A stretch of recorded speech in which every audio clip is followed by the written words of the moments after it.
Halo pemirsa Cokro TV, jumpa lagi dalam program acara yang lagi viral. Selamat jumpa ya. Aduh, udah lama juga yang lagi viral nggak muncul. Nah, kali ini kita akan membahas yang lagi rame. Tentu saja banyak yang lagi rame ya, tapi kita akan memilih satu tema yang lagi viral, yaitu tentang penganiayaan Muhammad KC di Rutan Mabes ya. Jadi Mhm. Muhammad KC ini adalah terdakwa ya, atau statusnya tuh tahanan dari kasus penghinaan terhadap agama Islam. Waktu itu bersamaan dengan Ustadz Yahya Waloni kalau nggak salah kan Ya, ditangkapnya, dan Muhammad KC ditangkap di Bali kalau nggak salah ya. Jadi ya. saat itu gercep tuh pihak polisi untuk menangkap dua orang ini yang dituduh sebagai penghinaan agama. Nah, ternyata kasus Muhammad KC ini sekarang lagi rame karena ada kasus penganiayaan yang dilakukan oleh Irjen Napoleon Bonaparte. Namanya Mhm. keren ya, Napoleon Bonaparte nih. Jadi Irjen Napoleon Bonaparte ini juga adalah sama-sama di tahanan gitu, dan kasusnya kalau Napoleon bukan penghinaan agama, dia adalah kasus suap Joko Chandra ya. Ya. Mungkin pemirsa juga tahu. Nah, kita akan membahas soal ini nih, karena dampaknya akan kemana-mana dan menarik secara hukum juga. Nah, seperti biasa, saya Nong Darul Mahmada ditemani oleh Bang Ade Armando. Halo, Halo, Bang Ade. halo, halo, halo. Halo Ya, dan penonton. juga ada Guntur Romli nih di sini. Halo, Mas Guntur. Halo. Ya, kita akan membahas soal itu ya, Kak Ade dan Mas Guntur nih. Mungkin langsung aja nih, kita gimana nih kita melihat kasus ini, karena akhirnya kasus ini juga jadi bola liar ya. Apalagi Ya, kalau kita misalnya ngelihat kenapa Irjen Bonaparte ini, Napoleon Bonaparte itu melakukan penganiayaan terhadap Muhammad Kece. Nah, mungkin Mas Guntur dulu nih, sebelum Kak Ade yang menanggapi kasus ini. Silahkan Mas Guntur. Gimana nih? ya. Terima kasih. Ya, terkait penganiayaan terhadap terdakwa ya, Udah tersangka, terdakwa, tersangka kan tersangka. ya, Yang belum masuk belum pernah pengadilan ditahan, ya. sekarang sudah ditahan terhadap Muhammad KC yang dilakukan oleh eh, Bapak Napoleon Bonaparte. Ini tidak bisa dibenarkan sama sekali dengan alasan apapun. Mau pakai alasan agama atau alasan hukum atau apa, itu tidak bisa dibenarkan, kecuali bisa dibenarkan dengan hukum rimba. Ini persoalan, atau main hakim sendirilah istilahnya di kita itu. Pertama yang kita sesalkan itu sosok pada Bapak Napoleon Bonaparte. Beliau ini kan sudah divonis 4 tahun penjara kasus penerimaan Penyuapan. suap, dan itu sudah terbukti dengan vonis pengadilan. Meskipun banding ya kita lihat aja nanti.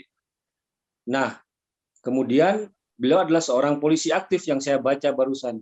Ya, masih statusnya polisi aktif. Nah, polisi itu adalah penegak hukum di Indonesia, yaitu institusi dan anggotanya tunduk kepada hukum yang berlaku di Indonesia. Nah, sedangkan apa yang dilakukan oleh Pak Napoleon Bonaparte ini tidak mencerminkan sebagai sosok seorang polisi yang harus menegakkan hukum, peraturan, tapi main hakim sendiri. Nah, ini yang disayangkan ya. Pertama, sosok ini.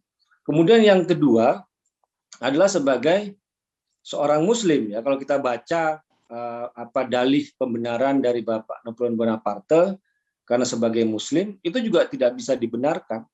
Tidak ada namanya seorang Muslim itu bisa main hakim sendiri. Kenapa? Ya, dia harus tunduk kepada hukum yang berlaku. Ya, tidak bisa menggunakan atas nama hukum Islam ataupun sebagai orang Islam untuk melakukan main hukum sendiri. Ini kalau seperti ini apa bedanya dengan seorang teroris? Ya. Teroris yang mengatakan mau jihad ya, dengan perang mengangkat senjata tanpa mengikuti peraturan yang berlaku, tanpa tunduk kepada kewenangan hukum yang berlaku, dia melakukan main hakim sendiri. Nah, ini berbahaya. Agama hanya dijadikan pembenaran untuk melakukan perbuatan main hakim sendiri, dan ini tidak bisa dibela itu. Dan itu main hakim sendiri ya, sebagai seorang Muslim itu bisa dikontraskan dengan hukum jahiliyah. Hukum jahiliyah itu adalah main hakim sendiri. Yang kuat dia yang menang, yang lemah dia akan terus Kalah, ditindak. ya. Ini disebut dengan hukum jahiliyah dalam Al-Quran. Apa? Tidak adanya keadilan, tidak adanya penegakan hukum, itu disebut dengan hukum jahiliyah. Kemudian kita jangan lupa bahwa Bapak Napoleon Bonaparte ini adalah sudah divonis suap, dan suap itu juga diharamkan oleh agama. Ar-rashi wal murtashi finnar. Ada orang yang memberikan suap dan menerima suap itu sama-sama masuk neraka. Ini adalah ancaman dari hadis Nabi, gitu lah. Dan kita jangan hanya membedakan antara apa yang disebut dengan perkara-perkara ritual dalam agama dengan masalah-masalah yang sosial, gitu kan. Karena ini kan orang sering mencari pembenaran, ya tidak apa-apa mencuri, tidak apa-apa korupsi, tapi tidak menghina agama loh. Sama saja perbuatan mencuri pidana itu juga diharamkan oleh agama. Dan itu tidak terkait dengan simbol-simbol. Misalnya, baca saja misalnya surat Al-Ma'un. Apa yang disebut dengan orang yang mendustakan agama? Ara'aital ladzi yukadzibu biddin. Tahukah kamu siapa itu orang-orang yang mendustakan agama? Yaitu orang-orang yadu'ul yatim, orang-orang yang menelantarkan anak-anak yatim. Wala yahuddu ala tu'amil miskin, dan orang-orang yang tidak mendorong, memberikan makan kepada orang-orang miskin. Itu disebut dengan orang-orang yang mendustakan agama. Tidak ada kaitannya dengan sholat, tidak ada dengan ritual, tidak ada kaitannya dengan soal penghinaan agama, tapi terkait dengan apa yang disebut dengan sekarang disebut dengan kesalahan sosial. Nah, tidak bisa orang dia melakukan tindakan-tindakan pidana dan sudah divonis, kemudian merasa dia membela agama dengan melakukan tindakan kesenang-senangan terhadap tersangka, tahanan yang lain. Itu nggak bisa dibenarkan itu. Makanya kalau ada sosok tokoh yang membenarkan tindakan Bapak Napoleon Bonaparte, itu tidak bisa harus kita kritik bersama-sama gitu loh. Nggak bisa namanya membedakan antara agama dan ajaran ritual dengan ajaran sosial dalam agama, itu tidak bisa gitu. Nah ini yang harus kita pahami terlebih dahulu. Nah, bukan tujuannya untuk apa yang membela untuk Muhammad Kc, tidak. Muhammad Kc nanti silakan, dia sudah ditangkap, dia sudah ditahan, dia nanti akan diadili, nanti akan ada pembela, ada jaksa. Apakah di situ ada niat jahat dari dia untuk apa yang disebut dengan dugaan penodaan agama, dibuktikan di pengadilan, tapi tidak bisa dia itu dihakimi secara pribadi seperti itu. Dan itu kita kutuk bersama-sama penganiayaan terhadap Muhammad Kc, karena itu melakukan main hakim sendiri dan pelanggaran terhadap undang-undang yang ada. Itu. Iya. Jadi kalau kita ngelihat dari respon terhadap tindakan Napoleon Bonaparte ini kan, bagi sebagian kelompok khususnya kalangan kadrun itu kan dianggap heroik ya, Kade ya. Bahkan ada kemudian ininya tuh kemana-mana gitu loh. Kemana-mana kayak me-warning orang yang melakukan seperti yang dilakukan oleh Muhammad Kc ini, yang dianggap selalu menista agama. Misalnya kemarin itu rame tuh siapa Ade Armando, Denny Siregar, Permadi Abu Janda yang juga menista agama, juga hati-hati bisa dieksekusi kayak gitu-gitu kan, seperti Muhammad Kc. Nah gimana tuh Kak Ade ngelihat ya, ini kan jadi jelek sekali gitu ininya ya, jadi inspirasi, bukan inspirasi jadinya, jadi ya jelek lah buat masyarakat ya, seperti yang tadi dibilang oleh Mas Guntur ya. Iya, satu hal yang harus kita ingat, apa yang dilakukan oleh si Napoleon ini, itu kan tindakan yang luar biasa pengecut ya. Jadi bukan hanya dia melanggar hukum, tapi dia pengecut. Memang ini kan sebuah, kalau itu berantem tuh berantem yang satu tukang bully, yang satu orang anak baik lah gitu ya. Barangkali sih nggak keroyokan sendirian, tapi yang satu kan polisi dengan badan yang gempal itu, dia bisa memukuli si Muhammad Kc, itu kan pengecut banget. Maksudnya kalau berantem, apalagi itu di dalam tahanan ya. Dan kedua yang Anda bilang itu, Nong, orang-orang yang kemudian mengeluh-elukan Kc dan kemudian misalnya mengancam saya, Abu Janda gitu ya, bahkan Bu Sukmawati dengan kalimat seperti hati-hati, ini berikutnya target eksekusi berikutnya. Kok dielu-elukan ya orang semacam itu, dan masa eksekusi itu menjadi persekusi ya. Persekusi ini menjadi sesuatu yang dianggap sebagai heroik, membanggakan. itu kan tindak pengecut yang luar biasa sebenarnya. Ini saya yakin ini bukan mewakili umat Islam mayoritas ya. Ini minoritas umat Islam yang omong pertama kan novel Mbak Mukmin ya. Mbak Mukmin ya. Mbak Mukmin. Ini lagi-lagi ya kalau novel mau ribut ya hadapi kita langsung lah, ketemu langsung, kita debat dan segala macam. Tapi kan enggak ya. Memang ini orang-orang pengecut luar biasa yang cuman bisa kayak mengeluh-elukan ya pengejutan yang dilakukan oleh si Napoleon ini. Dan itu artinya buruk sekali. Itu pertama. Kedua adalah ini juga buruk buat pihak kepolisian kali ya, Mas Guntur. Dan yang saya tahu sih polisi itu mengatakan bahwa mereka marah sekali dengan apa yang terjadi ini, terutama kalau kemudian orang menganggap ini adalah representasi ya. Ini kan polisi sedang berusaha membangun sebuah image yang bahwa mereka bahwa mereka itu memang akan menjaga hak asasi manusia, melindungi mereka yang lemah, akan menjalankan kewajiban mereka untuk menjaga NKRI gitu dan seterusnya. Dan tiba-tiba Napoleon berlaku seperti pengecut ini, itu kan merusak seluruh image polisi. Dan saya harus katakan bahwa ya kita jangan sampai ini masyarakat sampai menganggap bahwa ini memang sesuatu yang direstui oleh polisi juga ya, Polri. Dan saya berharap bahwa ya dia udah 4 tahun nih dikena hukuman kan. Saya berharap setelah itu mengingat kepengecutannya itu dia ditambah lagi dengan hukuman yang setimpal sehingga dia harus cukup lama berada di penjara agar belajar kan bahwa apa yang dia lakukan itu adalah sesuatu yang sama sekali tidak bisa diterima. Yang tadi Mas Guntur katakan kan tepat sekali. Kita sama sekali nggak suka sama si Kece atau si Kace ini ya. Dan ya tapi kan dia memang harus menjalani proses hukum yang semestinya dan biarkan dia menerima hukuman atas kesalahannya tersebut yang menurut saya memang kurang ajar cara dia bicara tentang agama ya. Tapi apa yang dilakukan oleh si Napoleon ini lebih merusak ya, lebih menghancurkan di segala sisi. Islamnya ikut hancur ya, seolah-olah karena dia menggunakan istilah itu demi saya saya nggak apa-apa dihina katanya saya kan. nggak apa-apa dihina, tapi kalau tapi nabi kalau saya, agama kalau agama saya, jadi seolah-olah memang itu sebuah tindakan jihad yang sangat heroik dari Napoleon itu. Padahal seperti persis dikatakan Mas Guntur, ayolah kamu tuh korup, kamu tuh maling, kamu tuh mengambil uang rakyat gitu ya. Janganlah bicara tentang moral sama kita semua ya, karena Anda itu adalah seorang pelanggar hukum. Dan menurut saya sih apa yang dilakukan oleh Muhammad Kaca itu jauh lebih sederhana dibandingkan apa yang dilakukan oleh orang seperti Irjen Napoleon kan.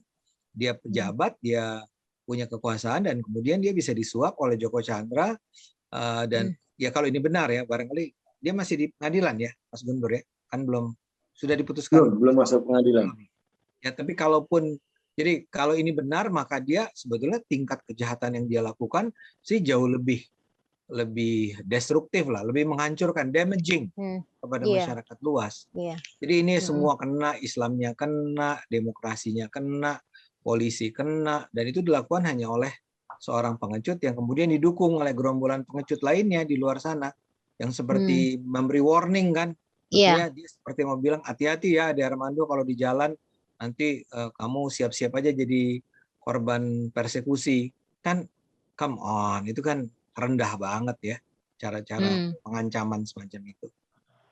Iya, jadi kalau misalnya kita melihat tindakan Bonaparte ini, apalagi kita baca di media soal alasannya itu kayak dia itu kayak ingin mencuci dosa gitu kan atas perbuatan yang dia lakukan seperti yang tadi dibilang oleh Mas Guntur dan juga Kak Ade soal penyuapan itu, dan dia merasa heroik sekali. Dan itu sebenarnya kalau di kalangan sosial, maksudnya di fenomena sosial ya, itu kan biasa terjadi kan. Orang yang tadinya udah melakukan jahat, terus tiba-tiba kemudian hijrah. Ini kan kayak semacam hijrah gitu loh. Fenomena apa yang dilakukan oleh siapa namanya Napoleon Bonaparte ini kan. Jadi seakan-akan wah gue membela agama gue gitu loh. Gitu kan. Nah gimana tuh?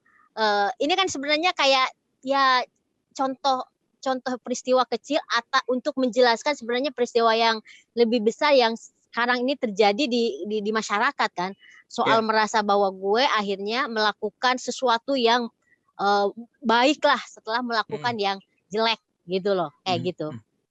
Gimana Mas Guntur dulu kali ya? Gimana tuh? Kalau ada istilah dari Kiai Said itu, dia menggunakan istilah mendadak soleh.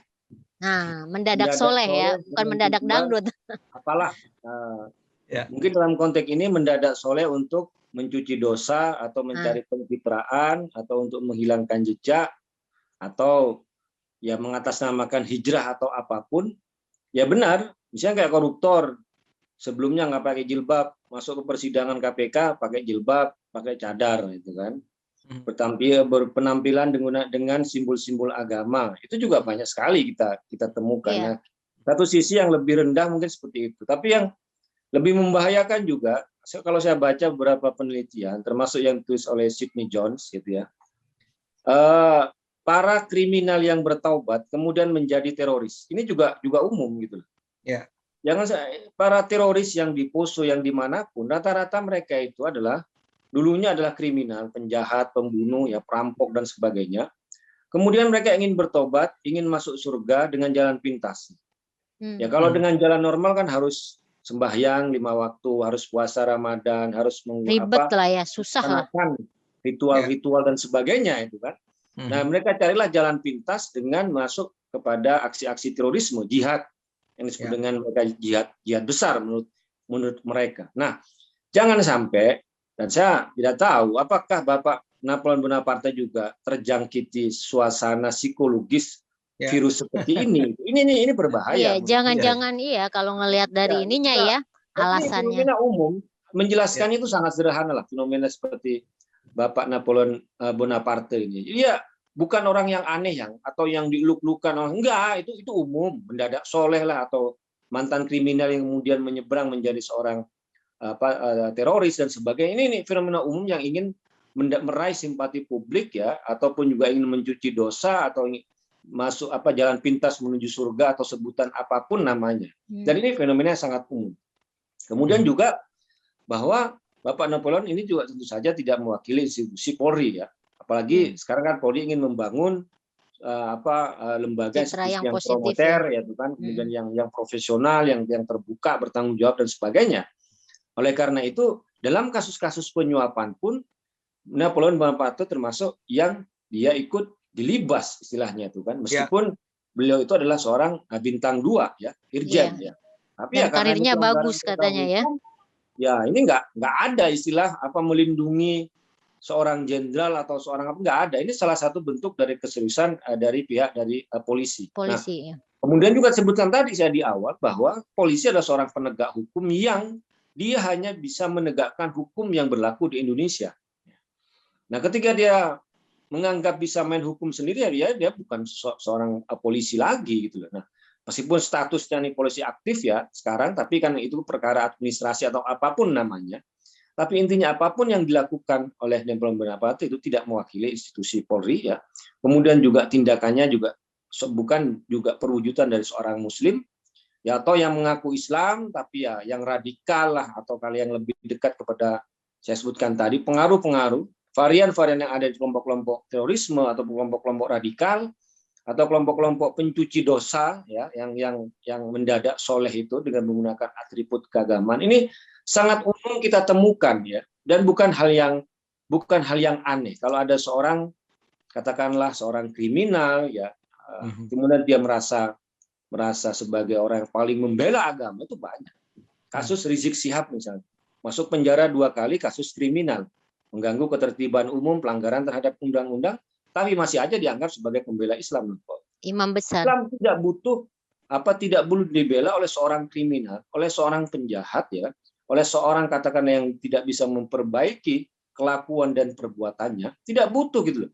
Islam itu ya'lu wa la yu'la alaih. Islam itu tetap unggul dan tidak ada yang bisa mengunggulkan Islam. Tidak butuh seorang pembelaan dari seorang katakanlah menerima suap, seorang koruptor, dan hanya itu untuk manfaatnya sendiri ya. Pribadi ya.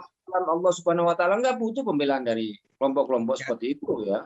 Udah Allahu Akbar, maha besar dari segalanya ya. Itu Tidak dibutuhkan dengan hanya apa. Kalau mereka hanya memanfaatkan nama Allah, nama Rasul, nama Islam untuk kepentingan dirinya sendiri, itu yang paling tepat. Bahwa mereka tidak sedang membela Allah, tidak sedang membela Rasul, tidak sedang membela Islam, tapi mereka memanfaatkan Allah Subhanahu wa taala, Rasul sallallahu alaihi wasallam, dan juga Islam untuk kepentingan mereka sendiri, untuk mencuci dosa, untuk meraih pencitraan, untuk mengalihkan itu. Ini yang terjadi saat ini kalau kita bicara soal konteks fenomena penganiayaan yang dilakukan oleh Napoleon Bonaparte itu. Ya. Iya. Nah itu tadi Kak Adet dibilangkan memanfaatkan. Tadi Mas Guntur bilang ada istilah memanfaatkan situasi. Nah kalau kita kaitkan dengan konteks sekarang nih, lagi rame soal ribonnya FPI di mana-mana, ada deklarasi gitu. Apa mungkin ya si Irjen Napoleon Bonaparte itu karena terpengaruh oleh itu juga ya? Jadi kayak merasa, oh nanti gue nih kalau misalnya melakukan kayak gini gitu, nanti pas keluar atau nanti aktif lagi jadi polisi, kan dia dilulukan gitu kan, dan itu terjadi kan sebenarnya gitu. Itu gimana Kak Ade? Ya, saya melihat bahwa memang kelihatannya Napoleon ini paham betul ya suasana psikologis kelompok-kelompok yang disebut taruhlah apa istilahnya radikal dan seterusnya. Ini kan adalah kelompok-kelompok yang lagi sebetulnya mengalami marginalisasi, artinya mereka mengalami kekalahan di banyak lini ya. Ditangkapnya Rizik, ditangkap Ibu Narman, dibubarkan FPI. Jadi ini adalah kelompok yang memang penuh kemarahan ya. Dan kita harus tetap terus berhati-hati dengan keeksistensi kelompok ini yang sekarang lagi nggak punya tokoh kan ya. Kemudian lahirlah Front Persaudaraan Islam yang sebetulnya dipimpin tetap oleh orang-orang yang radikal kan. Kita tahu Sobri Lubis menjadi salah satu penasehat atau pembina, dan ketua FPI yang sekarang itu yang persaudaraan itu adalah mantan ketua FPI Banten ya, yang kita ingat juga bertanggung jawab atas pembantaian kasus Cikesik ya. Cikesik kan, ya itu kan FPI Banten. Jadi ada suasana psikologis dan ini tercermin dalam begitu buat saya sebetulnya mengejutkan, enggak mengejutkan, tapi kembali memprihatinkan gimana sikap mereka ketika Napoleon memukuli si KC kan, atau si KC ini. Bayangkan ya, itu suasana dukungan ya, semangat dukungan itu seperti mereka mengabaikan sama sekali proses hukum. Ya. Jadi KC itu udah ditangkap, kan sedang akan menjalani proses hukumnya kan, berapa tahunnya nanti kita lihat kan. Tapi mereka seperti merayakan penghakiman sendiri itu. Mereka seperti sama sekali nggak peduli itu sama supremasi hukum. Ya, mereka memang pada dasarnya brutal jadinya, sama sekali tidak peduli sama ketaatan hukum. Dan ini kembali sebetulnya memperkuat saja kan, makanya saya katakan sebenarnya tidak terlalu mengejutkan, tapi kembali mengingatkan kita ya betapa berbahayanya orang-orang ini ya. Pembelaan mereka terhadap KC itu jelas-jelas mencerminkan ketiadaan respect mereka terhadap penghargaan mereka terhadap hukum. Nah, lagi-lagi ini kan kembali pada dia akan bilang tapi ini hukumnya orang-orang kafir gitu kan. Jadi mereka tetap berbicara tentang ya barangkali dalam kepala mereka harusnya KC itu dihukum mati, bukan cuma diadili kan, dan kemarahan mereka disalurkan nih melalui orang yang namanya Napoleon. Nah, Napoleon ini betul-betul saya rasa memanfaatkan itu. Ya, seperti tadi dikatakan oleh Mas Guntur, saya percaya bahwa ini sih bukan sesuatu yang spontan keluar dari kemarahan dia sebagai orang Islam gitu melihat KC gitu ya. Orang ini sama sekali nggak ada Islamnya kan. Dia cuma artinya dia tadi korup dan maling ya. Kalau dia seorang muslimin soleh paling tidak dia tidak akan melakukan perbuatan itu ya. Perbuatan yang serendah itu dalam posisi yang setinggi itu kan sebenarnya. Jadi betul-betul ini terencana. Kan dia bilang terukur kan istilah dia.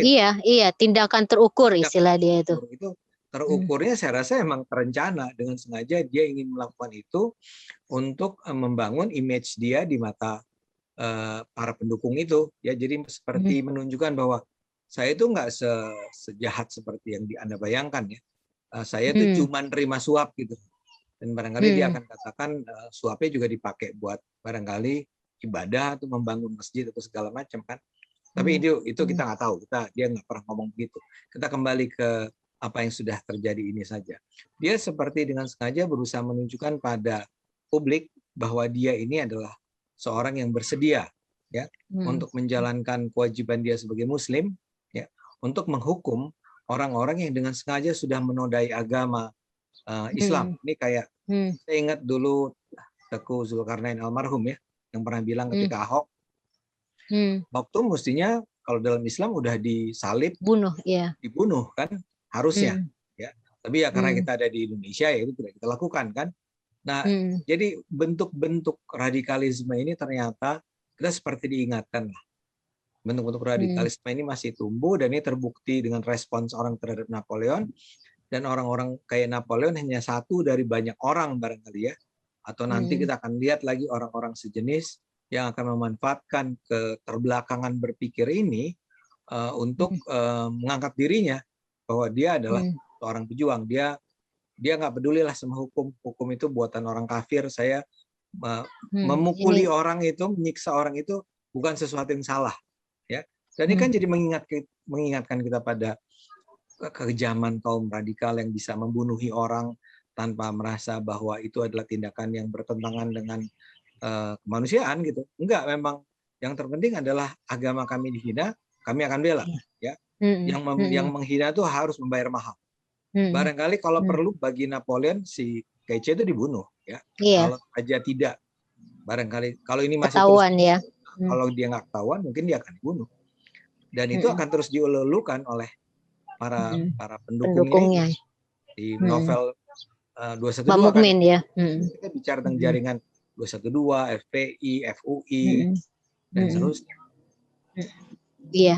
Ya, ini pembicaraan yang menarik, dan kalau misalnya kita bahas terus memang akan berkaitan dengan berbagai hal yang terjadi di masyarakat ya. Tapi kita tentu saja akan berhenti di sini dulu, dan kita justru mungkin dari kesimpulan ini justru kita mengapresiasi sikap polisi ya, karena dia bergerak cepat juga.